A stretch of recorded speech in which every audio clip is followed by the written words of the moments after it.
Olá a todos, vamos resolver agora o exercício 3 da unidade didática de forças e força resultante. O exercício diz o seguinte: com base no diagrama da figura, faça o que se pede. Obtenha o vetor letra A. Obtenha o vetor da força resultante. E letra B, determine o módulo da força resultante.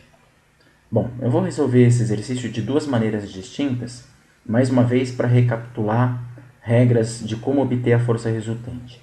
Lembra que para obter vetorialmente a força resultante, eu tenho que somar vetorialmente todas as forças que estão atuando no corpo. Nesse caso em particular, nessa massa M aqui, só atuam duas forças, F1 e F2. Então, é isso que eu vou fazer. Vou somar F1 mais F2. Eu acho que não é demais lembrar que essa soma não é uma soma algébrica, não é uma soma escalar.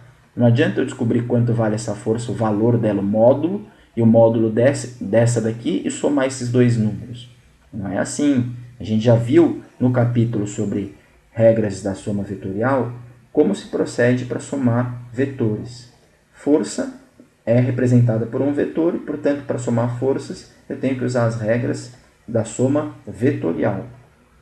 Como é que eu faço, então, para somar essa força F1 com essa força F2? Nesse caso, onde só existem duas forças atuantes, eu posso usar uma regra que chama regra do paralelogramo. E essa é a primeira que eu vou usar. Para usar a regra do paralelogramo, você primeiro precisa se certificar de que as origens dos vetores já estão unidas. E nesse caso, o exercício foi bonzinho com a gente e já colocou a origem dos vetores unidas. Repara que tanto F1 quanto F2 tem a origem no mesmo ponto aqui, assim, ó, nesse pontinho que eu estou encostando aqui. Aqui está a origem de F1 e aqui também está a origem de F2. Bom, já que as origens estão juntas, eu já posso usar a regra do paralelogramo. E o que a regra do paralelogramo me diz? Que origens unidas, agora eu tenho que fazer o quê?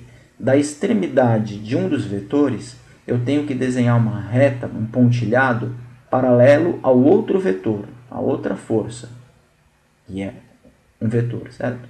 Então, eu estou desenhando aqui, ó, repara que esse pontilhado que eu estou desenhando aqui, ó, vertical, por que eu estou desenhando vertical?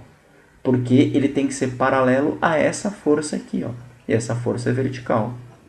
O segundo vetor, os alunos costumam se equivocar bastante, então vamos prestar atenção no segundo pontilhado. Como é que é a regra, então?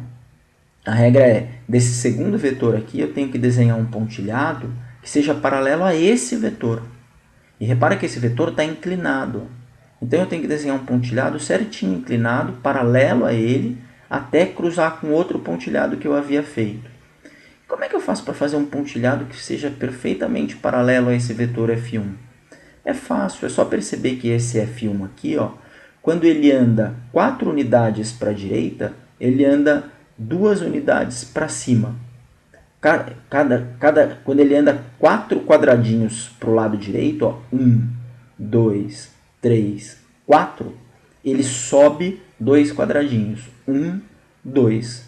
Então, se para que o pontilhado seja paralelo a esse vetor, tem que acontecer com ele, com o pontilhado, a mesma coisa.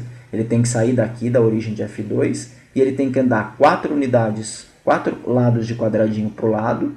1, 2, 3, 4 e 2 para cima. 1, 2. Então tem que terminar aqui, ó. E repara que vai ficar certinho, paralelo a F1, se terminar ali onde eu havia dito. Vou reforçar um pouquinho aqui, ó lá. Ficou certinho, paralelo a F1. Então, recapitulando, como é que eu fiz para que esse pontilhado fosse paralelo a F1? Eu conto quantos quadradinhos ele anda para o lado, quantos quadradinhos ele anda para cima e repito aqui no pontilhado.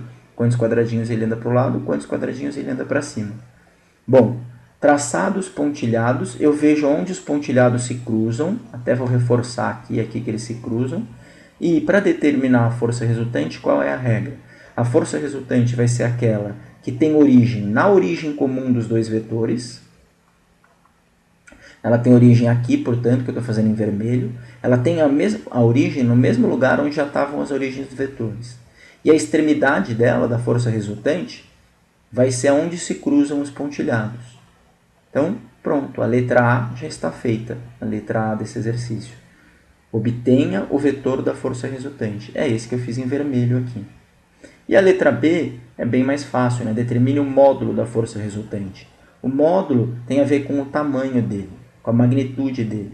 E aqui eles colocaram, o exercício colocou a escala.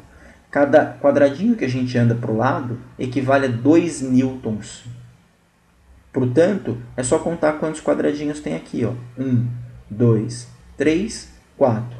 Ora, se cada quadradinho equivale a 2 newtons, 4 quadradinhos equivale a 8 newtons. Portanto, o módulo da força resultante é igual a 8 newtons. Uma outra maneira de resolver esse exercício, eu copiei a figura aqui embaixo, uma outra maneira seria usar o método do polígono. O método do polígono lembra que difere do método do paralelogramo da seguinte maneira. O paralelogramo, os dois vetores têm que estar com a origem unida, igual está aqui na figura. No polígono, não. No polígono, eu coloco um vetor, uma força, né?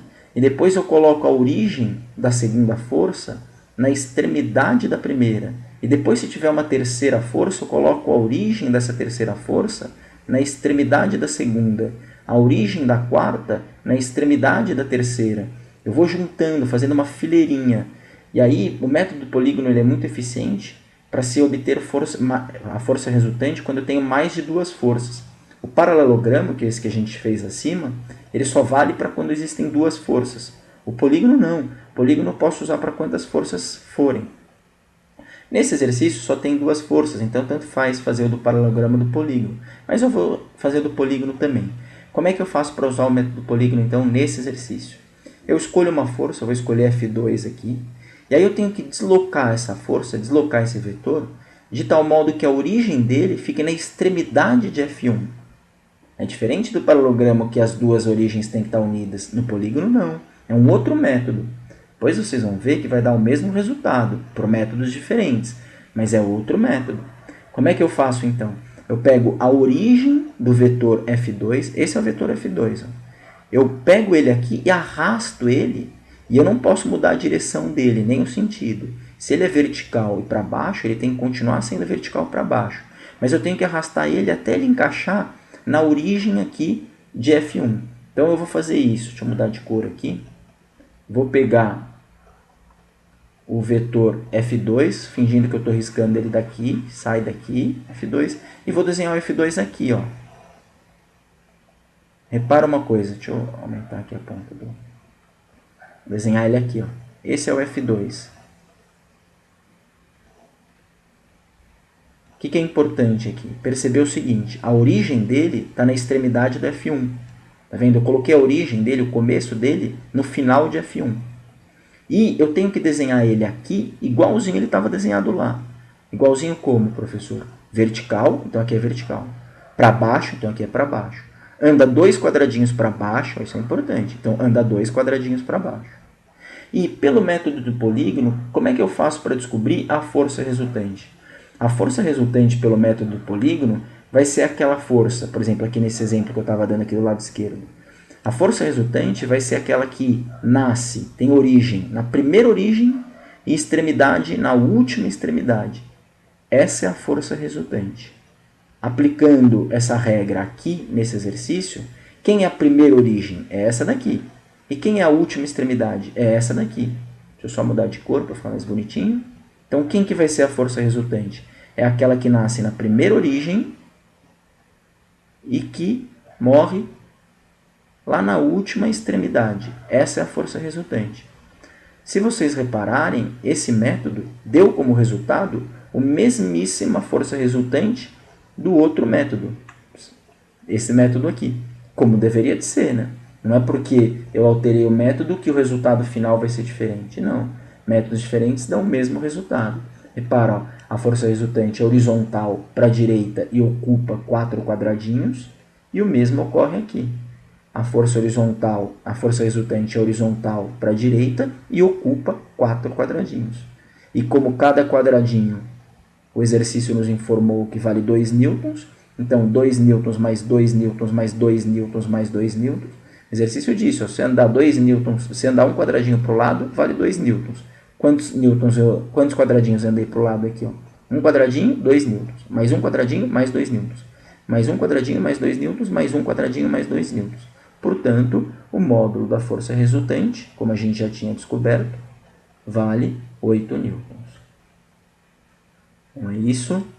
Muito obrigado a todos.